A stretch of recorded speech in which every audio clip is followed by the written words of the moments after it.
The Playboy Mansion. These three words conjure a vivid tapestry of images. They speak of legendary parties and Hollywood glamour. For decades, this estate was more than just a home. It was a symbol of a particular kind of American dream. It represented freedom, fantasy, and a challenge to conventional norms. The mansion became a cultural landmark, instantly recognizable worldwide. Its story is deeply intertwined with its famous owner, Hugh Hefner. Understanding the mansion means understanding a unique period in history. The allure of the Playboy Mansion was carefully crafted. It was presented as an adult wonderland, a place where pleasure and work seamlessly blended.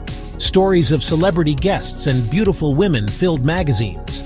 These tales fueled the public's fascination for many years. The mansion promised an escape from the ordinary. It offered a glimpse into a life of luxury and excitement.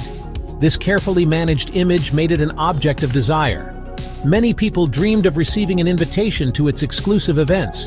The mystique was powerful and deliberately maintained.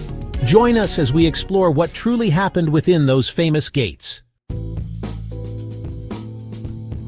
Hugh Hefner's Playboy empire began in Chicago.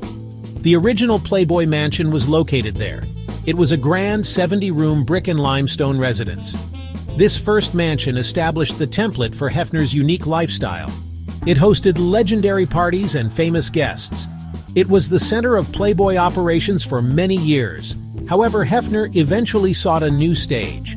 He wanted a West Coast counterpart to his Chicago hub. California, with its burgeoning entertainment industry, beckoned strongly.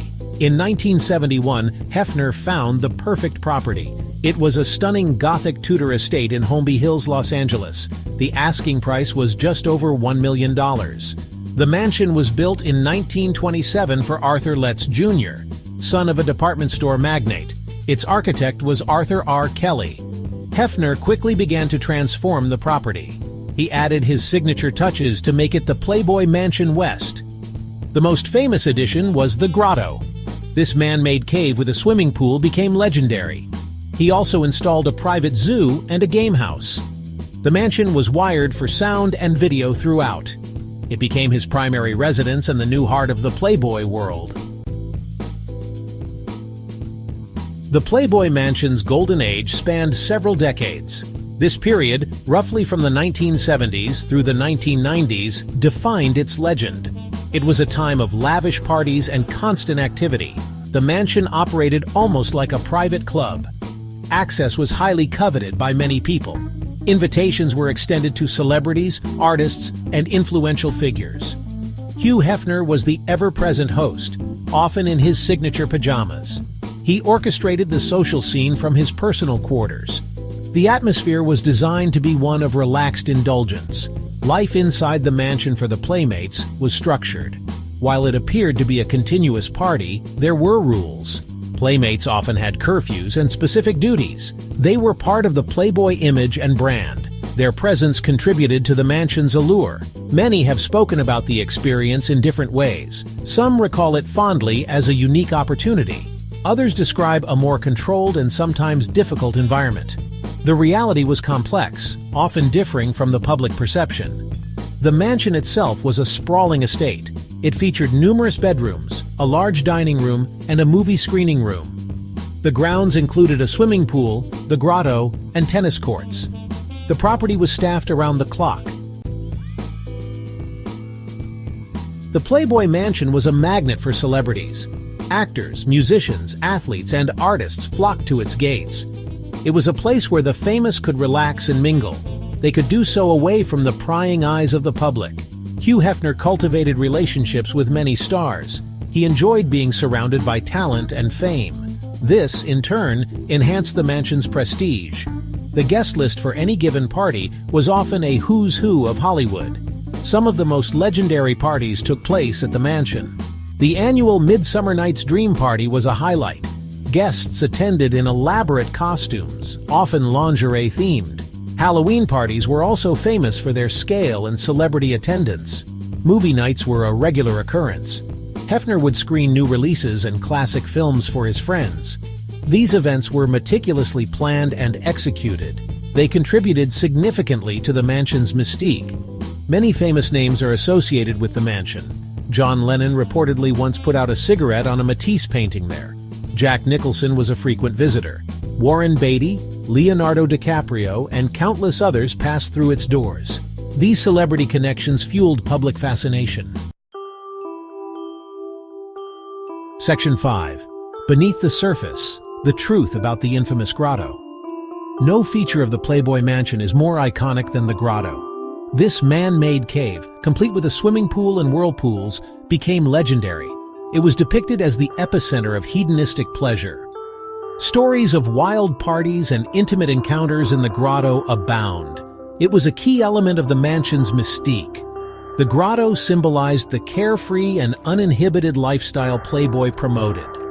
For many, it was the ultimate fantasy playground. Its image was carefully cultivated for many years. The reality of the grotto was perhaps less glamorous than the legend. It was indeed a popular spot during parties. Many guests enjoyed its unique atmosphere. The warm water and secluded nooks offered a sense of privacy. However, over the years, concerns about hygiene emerged. In 2011, health officials investigated an outbreak of illness. It was linked to bacteria found in the grotto's whirlpool. This incident tarnished its image somewhat. It revealed a less appealing side to the fantasy. The maintenance of such a feature was clearly challenging. Many tales surrounding the grotto are likely exaggerated. Section 6. The Twilight Years, a slow decline from grace. The influence of Playboy and its mansion began to wane over time. Several factors contributed to this slow decline. Changing social norms played a significant role. The sexual revolution, which Playboy had helped to usher in, evolved. New perspectives on sexuality and gender emerged. Playboy's particular brand of male-centric fantasy seemed less relevant to younger generations. The rise of the internet also provided alternative sources of adult entertainment. This directly impacted the magazine's circulation and influence. Hugh Hefner himself aged.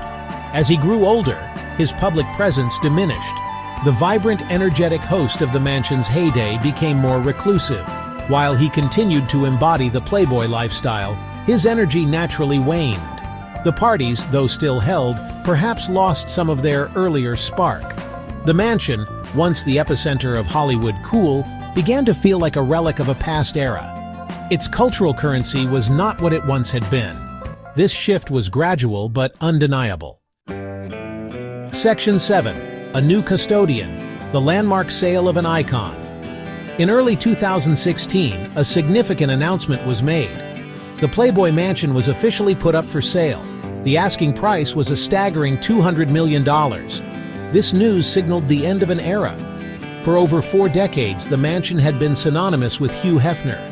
Its sale represented a major shift for the Playboy brand. It also raised questions about the future of the iconic property. The sale included a unique condition. Hugh Hefner would be allowed to live in the mansion for the rest of his life. The buyer was Darren Metropolis.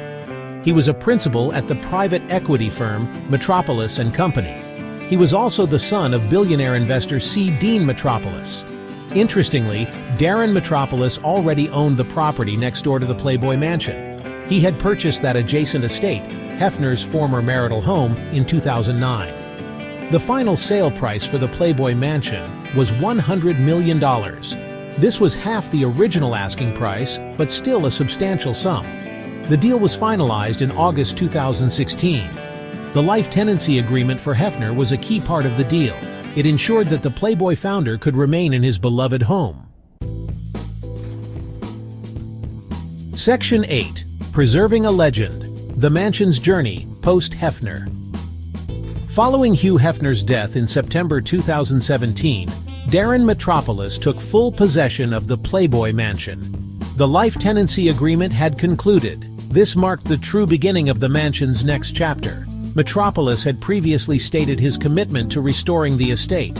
He recognized its architectural significance. He also understood its historical importance. The property was in need of significant renovation. Years of continuous use and deferred maintenance had taken their toll on the structure. Initial plans involved a substantial overhaul of the mansion. Metropolis aimed to modernize the facilities while respecting its original Gothic Tudor design. This was a delicate balancing act. The goal was to bring the property up to contemporary standards of luxury. At the same time, he wanted to preserve the elements that made it iconic. Reports indicated that the renovations would be extensive. They would address everything from the infrastructure to the interior finishes.